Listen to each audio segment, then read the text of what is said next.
Thank you for being here. I just so excited to be here. You don't have no idea. I'm always waiting for this moment because this is the moment where I and I'm completely 100% giving an opportunity to give another overview of an amazing leader. And I just want to say welcome. Welcome to the C-Suite Leadership Journey. Remember, I'm here to help leaders to build a candor culture where they can attract and retain talent. And most importantly, we're doing this by equipping leaders. And how we equipping leaders? By showing you and demonstrating you the challenges that we go through, the mistakes that we go through, and everything. So you are ready for that, because that is the key of being a successful leader.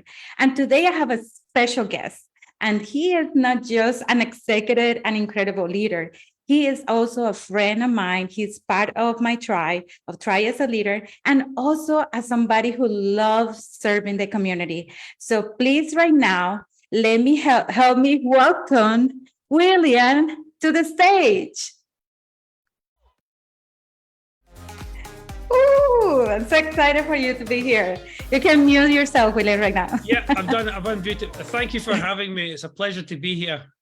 Oh, that's awesome. No, I'm so happy. This is a completely honor. I was completely waiting for today's day because I know you are going to give so much gold nuggets to this tribe community. Before we start, make sure that you like and comment. And if you have any questions with William, please send me a private message. You can comment below. And if you are watching the replay, please hashtag replay so the rest of the tribe and the rest of the community will be able to see this incredible live stream. So welcome here again, William. So tell us a little bit more about you. Where are you coming from? Because this is something that I want to tell you, and becoming international. This guy is from Scotland. Yes, I'm originally from Scotland. I came to the United States in 2011.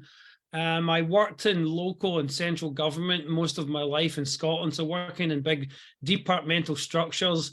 I worked within the economic development departments of both local and central government. The last time I had a job, my job title was stakeholder and partnership manager for the south of Scotland. So that's a great big long job title. Came here in 2011 and became an entrepreneur doing things for myself.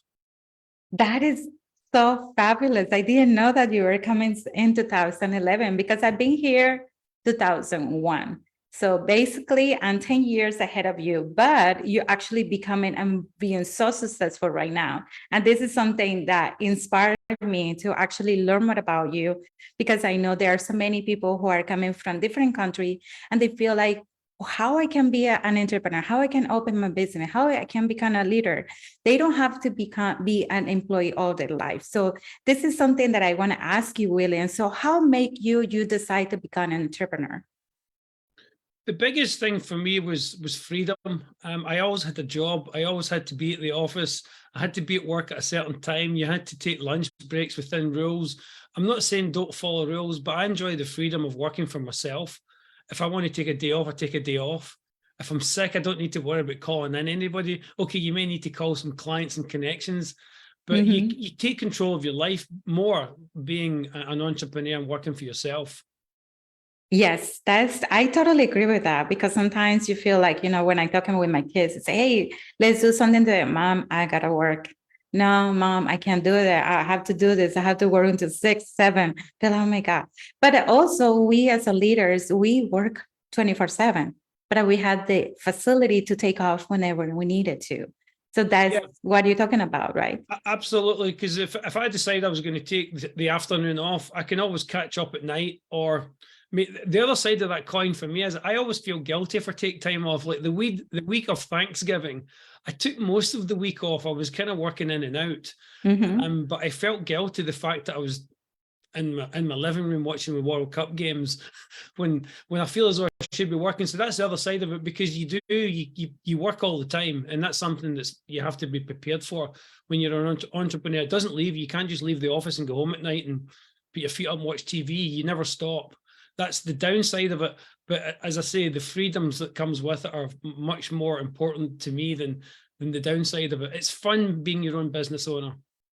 Yeah, that's really awesome.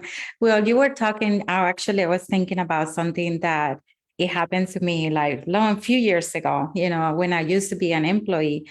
And even though I had the freedom to take off on vacation and have a good time, but I didn't have the opportunity to get into those challenges, fail and growing and learning. So tell me a little bit about your challenges. What challenges have you had since you start as a leader? Because you have been a leader for the last 12 years, right?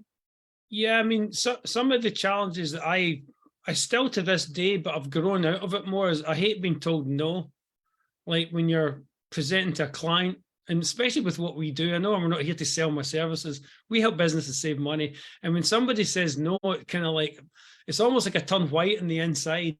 And I have to go over that. And that's one of the pieces that I've had to learn to adapt to.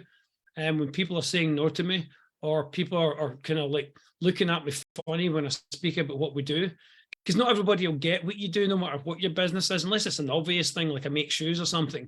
But not everybody will get a consulting business like mine. So that's been one of the challenges I've had to overcome, just an internal piece. And I've grown into it. I've grown into, if you say no to doing business with me, I don't take it personal. Before I was taking it personal. It's like somehow it was some kind of bad thing about me. I wasn't presenting it properly. I'm in the wrong business. But I learned to overcome that and just kind of move on. Next is a really good word in our kind of business. Just move to the next prospective client, and hopefully that one will turn around for you. Yeah, that is something that I have to go through, that, especially the rejection part. But then right now it's not rejection, it's redirection. It means that there is not their time, there's not their moment, and they are not ready for what we offer and what we are going to be encouraging to move, empower them to be a new you, basically, in whatever the services we offer. So yes, a big and old, it's a big challenge. Actually, I have so many no's today. It's crazy.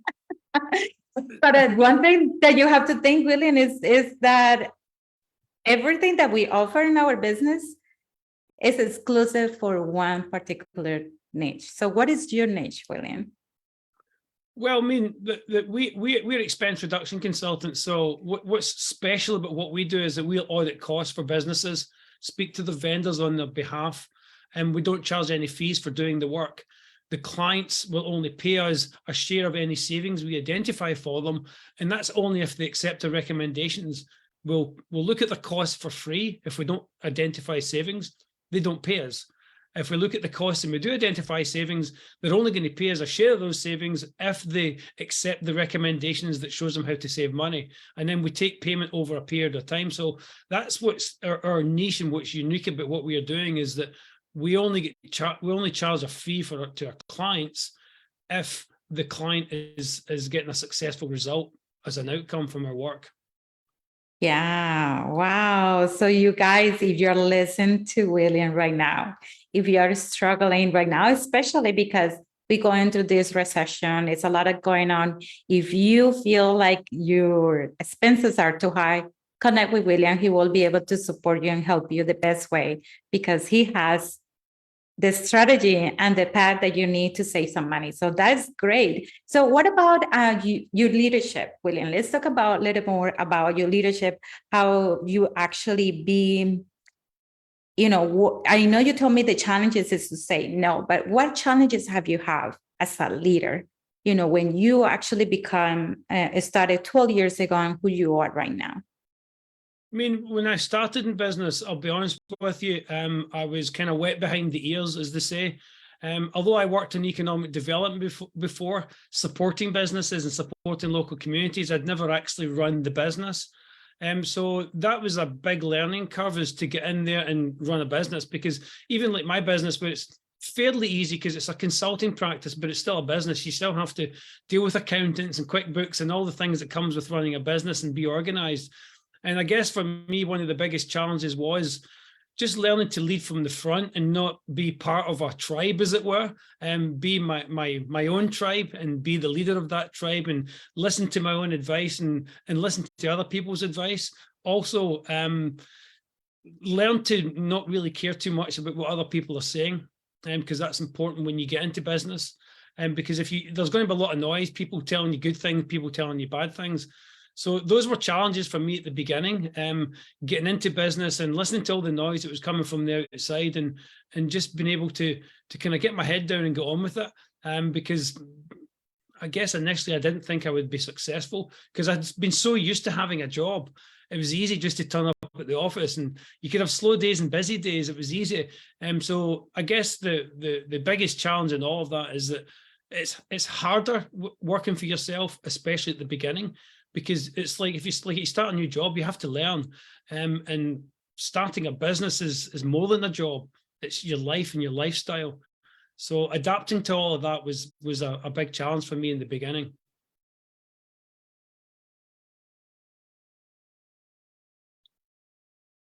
I've lost your sound. Especially when you have to, basically one of the things that we all going through is the way that we connect with others, right? Because when you're going through those challenges, also you have to resolve problems with the team, and the team keep growing and growing and growing, and how you're going to strategize it. So how you actually work, because you mentioned me that you have a big team right now. Yeah, well, because my business is a franchise, so I have a team of support behind me. Like if I'm going to come and audit your costs for you for free, it's not me personally that does the reporting and puts the reports together. Although my name's on it, I have a huge team behind me. So we've got teams of analysts from all different directions of all the different categories that we look at. So I find that my experiences previously by working in that departmental structure of local government stands me in good stead to have a departmental structure of staff behind me. I know how to work in departments. I know how to make sure you're nice to people, to make sure you get the best out of them. So I enjoy the fact that I do have a team, and then bouncing ideas off one another. And also with my business, as I know we're not here to sell our businesses, but it's important that people understand where I'm coming from.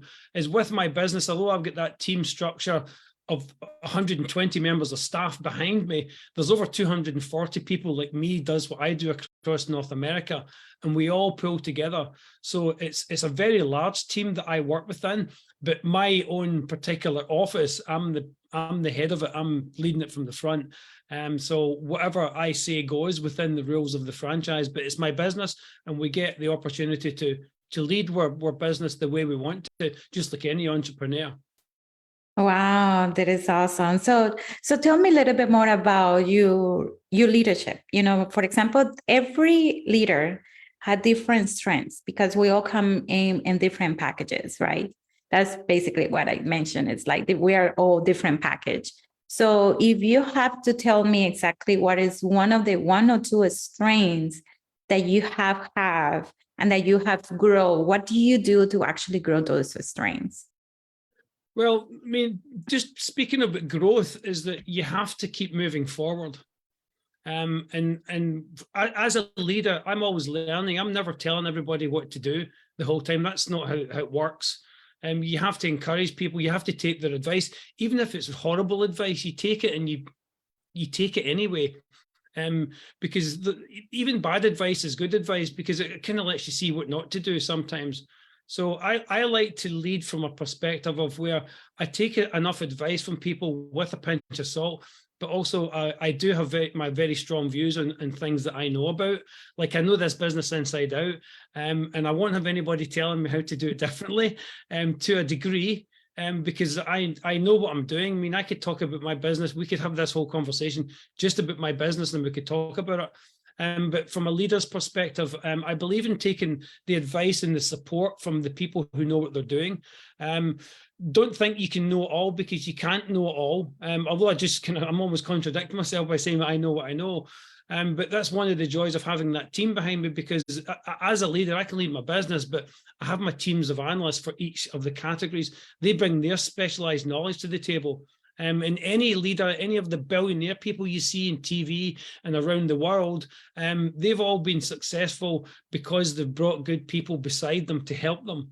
And that's one of the things that I've learned as a leader and as a business person, is never discount how much importance you rely on people to help you, that bring knowledge to the table that you don't have. Because You can't know everything. You can't know everything about the accounting world. You can't know everything about the business side of the world. You can't know everything about the employee side of the world. You just can't know all of that. And that's why we hire people to help us. And for me, I'm with a franchise, so it allows me to be an entrepreneur, but I have the support already built in. So I rely on support, even though I can be a bit stone-headed and sometimes want to do things my way.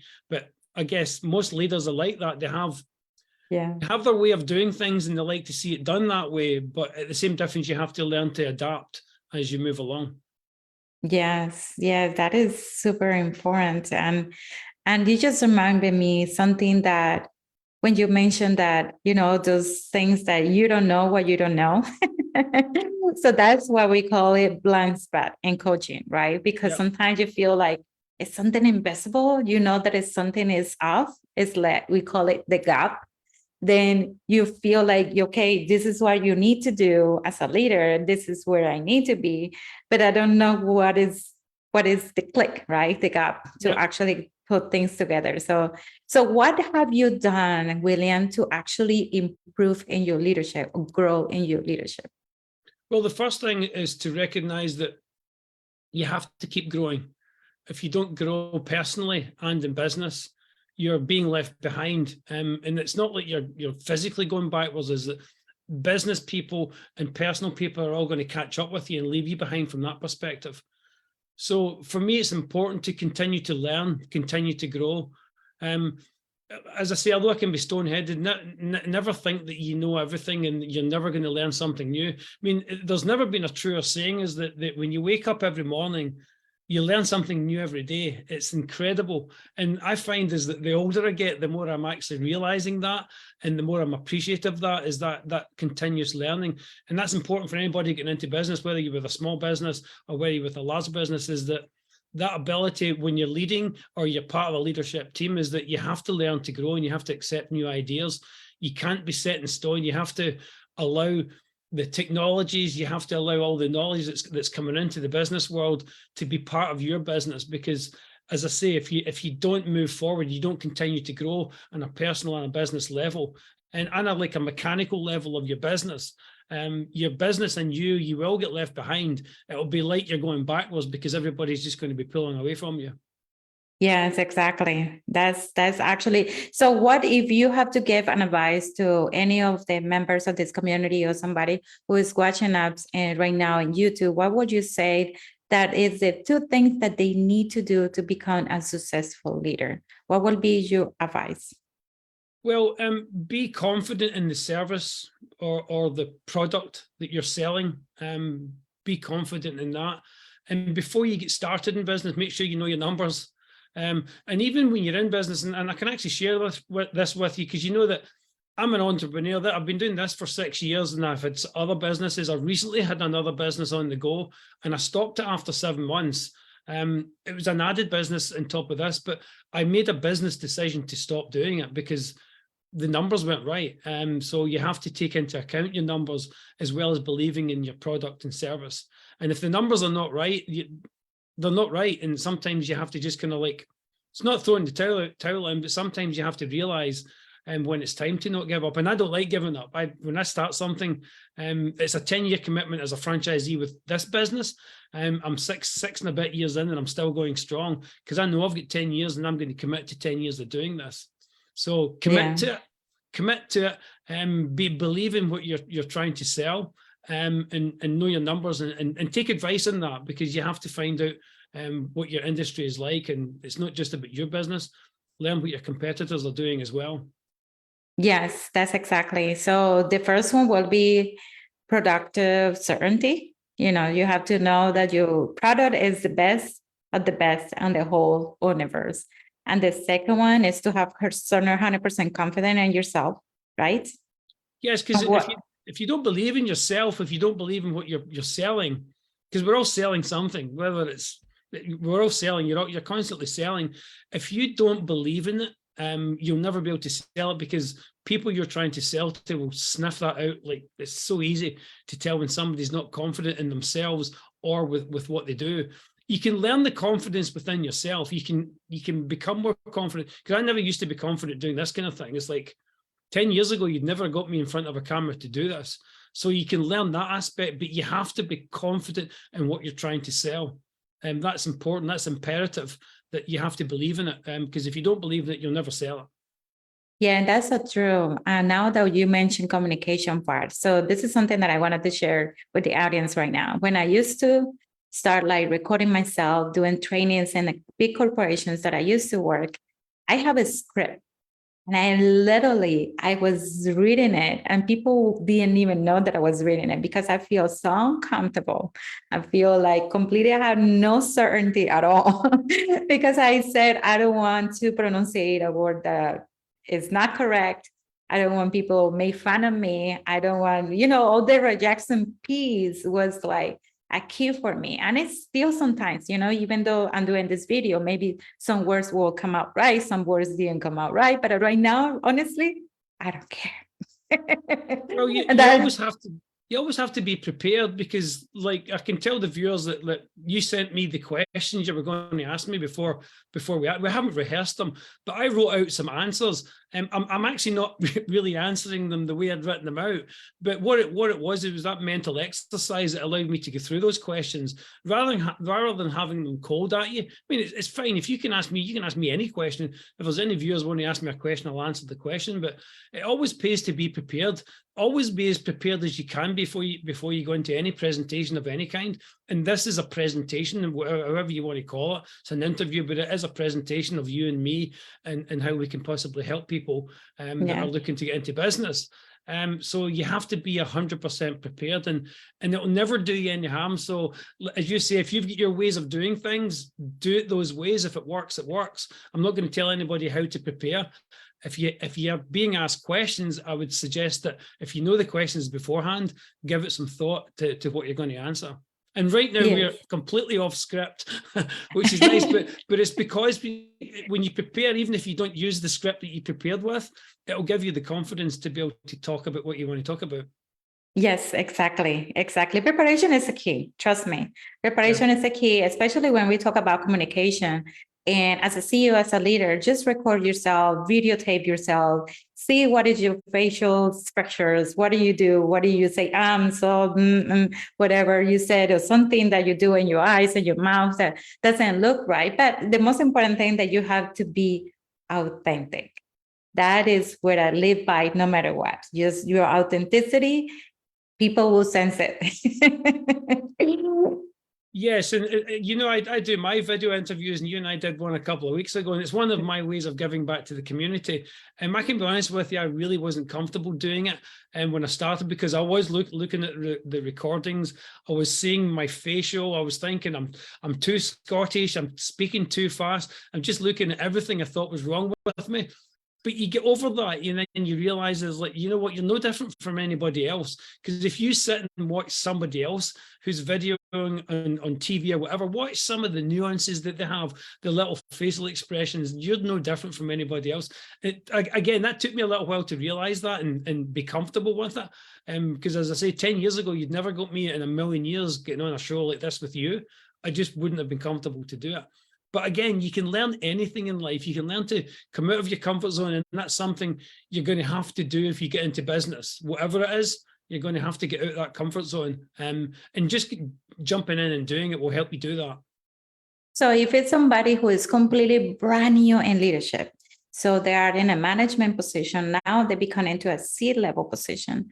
So what do you think they should do to be more comfortable, especially we're talking about confident communication, product certainty? What do you think will be the one thing that they need to focus on? Well, they need to understand that they're good at their job. Whatever you're doing, if you understand and you know you're good at your job, whether you're nervous about presenting, whether you're nervous about speaking to other members of the C-suite and you've just got involved with them, you need to be comfortable in your own abilities.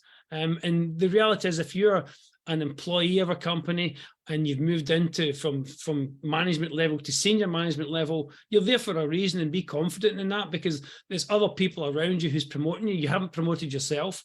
Like when you own a business, you promote yourself to the front. You've no choice. But if you're within a business and you're promoted to the C-suite, take that as a streak of confidence. I would say that's the most important thing, is to understand that the fact that you're there in the first place, You deserve to Mhm. be there, and just know that in yourself. You deserve to be there, and then the rest all falls into place.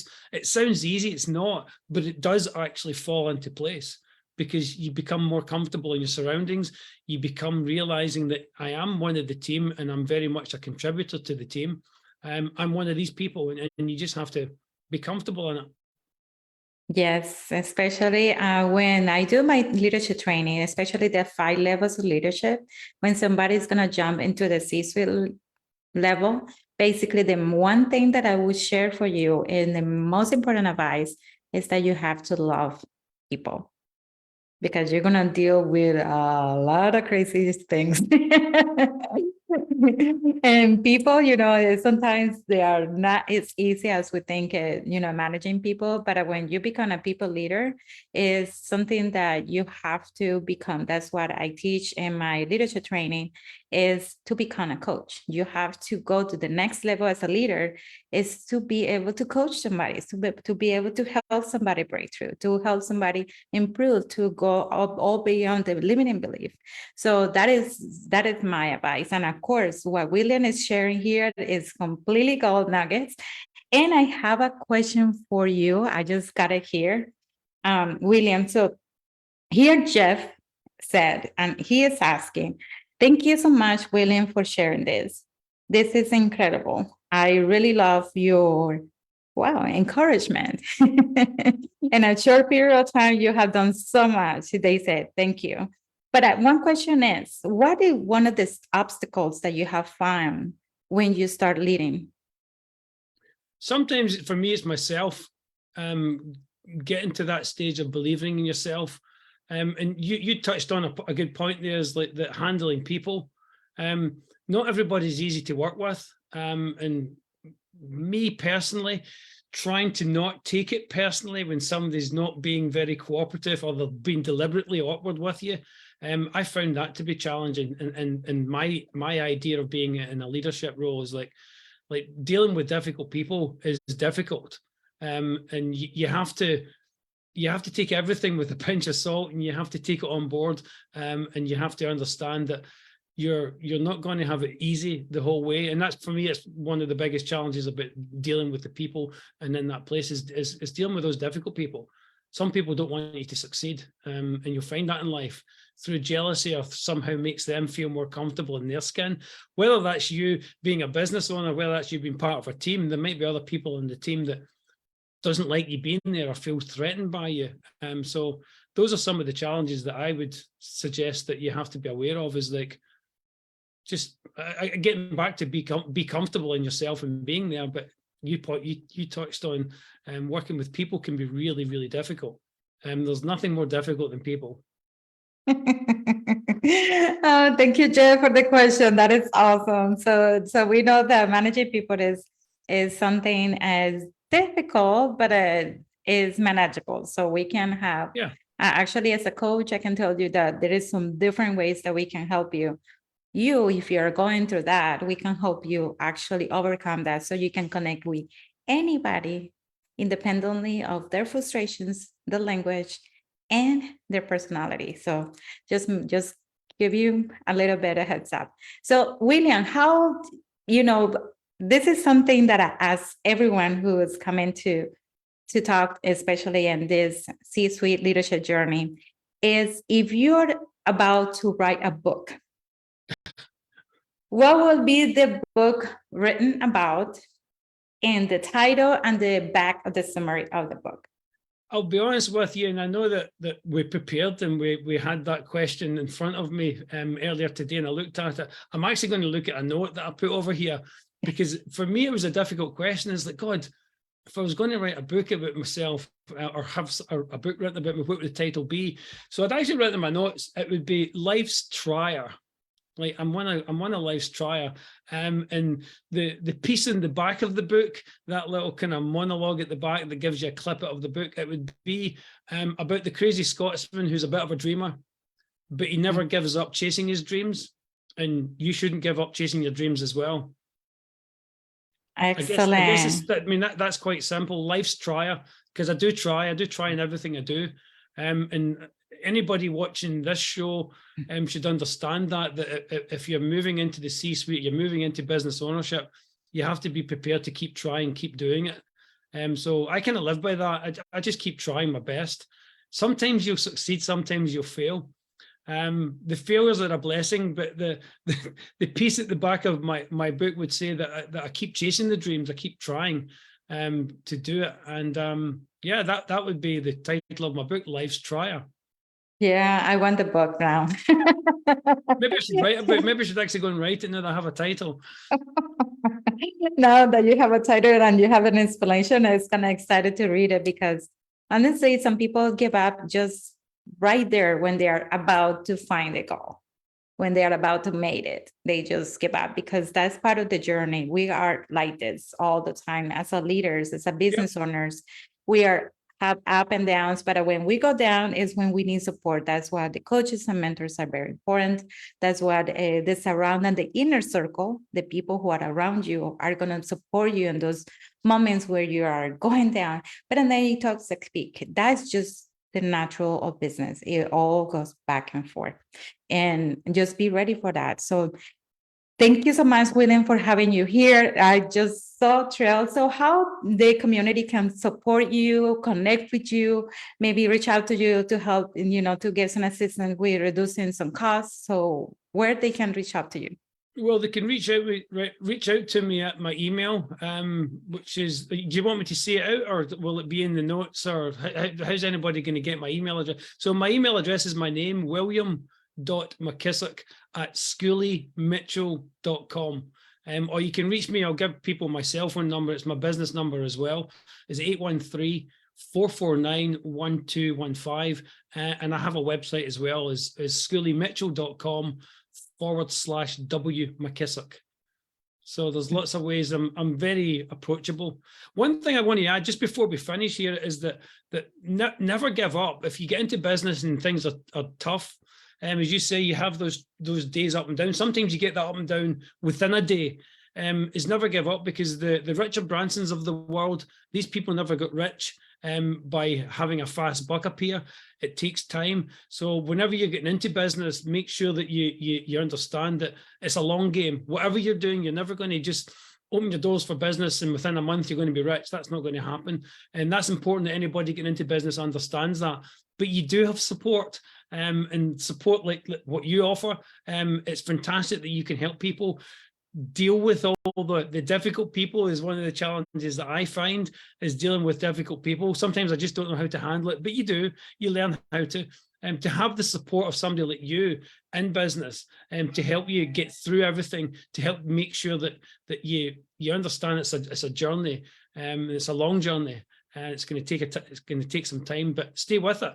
If you're trying to start a business, you're in business, don't give up, because you have support of Candy. I'm here to help you reduce costs, but don't give up, because that's one of the biggest barriers to being successful, is it's almost there and you give up too soon. Yes, exactly. You just nailed it, William. Thank you so much. I appreciate you guys. So if you have any more questions, please remember, just comment below. And William is going to write down the email, the phone number, and the website below this video, the live stream in our group, so you guys can connect with him. And also it will be posted in YouTube. So make sure that you connect. If you have any questions, comment, and we will be able to answer any questions that you may have, because this is important. There is always a way to save money, to live well, and to impact and serve our community. So make sure that you do it. And also, it's very important to say, thank you, William, for being here. I appreciate you. Thank you very much. I appreciate being here. All right, guys. So thank you so much for being here. Remember, this is something that you have to learn, is that we are here to serve you the most I can. Just make sure to like, share, and subscribe to the channel. And if you have any issue with this day, remember, leave from your heart, because that's where the magic happens. Right now, I'm going to leave you with what is next.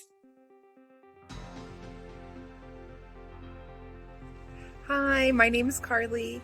Shout out to Candy. So, shout out to Candy. And I just want to give a huge shout out to Candy. Just completed the leadership. This is a big shout out to Candy. Doing this challenge in hopes of improving my communication style with my clients, me becoming a better leader and how to better serve those around me. So within 5 days, thanks to her expert guidance, I've had multiple breakthroughs. And, if you're on the fence of, hiring a coach, to help you take you and your business to the next level, or just improve your effectiveness as a leader, I want to encourage you to join Candy and her team. They're phenomenal and you won't regret it. Before I started the course, I had very little knowledge on what the essence of leadership is. By the end of it, I can now go and reapply those skills I have learned back to the workforce. I would highly recommend Candy. She is an amazing leader and her coaching is outstanding. Just finished the Thrive as a Leader challenge, and it was amazing, guys. Before joining the challenge, I wasn't a very competent leader. I wasn't someone who did know all the things and how to deal with the team and how to manage a team. As I finished the challenge, I felt so confident as a leader, and my ability as a leader has increased, and I learned so much out of this course. So would I recommend the challenge? Hell yes. Finished her Thrive as a Leader challenge, and before I was not sure when I lead my team what I can improve. I was sure that I can improve something, but I had really no idea what to improve and how. And now after the challenge, have so much more clarity about what I can do, but not only what I can do, not only how I can do it. She shared so powerful frameworks, it was absolutely awesome, and I feel way more confident in leading my team, and I know I will get better results, which is super awesome. So would I recommend? 100%. I've just finished the Thrive as a Leader challenge, and before the challenge I was a bit hesitant and a bit jaded but my leadership style and how I could help more people and make it a bigger impact out there, and the challenge for me that now that I finish it, I feel a lot more confident and more excited for the future in terms of the people I want to help, the people I want to serve, and the type of leader I want to be as well. Okay, so for anyone out there, they're looking to upgrade their leadership skills, learn a bit more about the communication skills and how they can make a difference to the people they lead and the people they serve. Definitely come and check it out and see if they can, give some tips, hints, and ideas for what you're looking to do. So I want to thank her for allowing me the opportunity. Thank you. So thank you very much to Candy for all the help and support. Candy's able to guide your leadership growth by asking you some very tough questions that'll put you on the path to having even greater overall vision for your business. It's not always easy to think outside the box, especially by yourself, because we all have these blind spots, and that's why you'll be thrilled to have a coach like Candy. And I really recommend her. If you're looking for something beyond that, it's not normal, and you want to get deeper how to know yourself as a CEO, as a person, and all your surroundings, I really recommend her. She has a special gift for that. Taking this course has definitely given me more confidence as far as with communication and allowed me to feel more empowered to grow. I definitely would recommend this. It was very informative and it was very enjoyable, and you gotta love Candy. Thank you.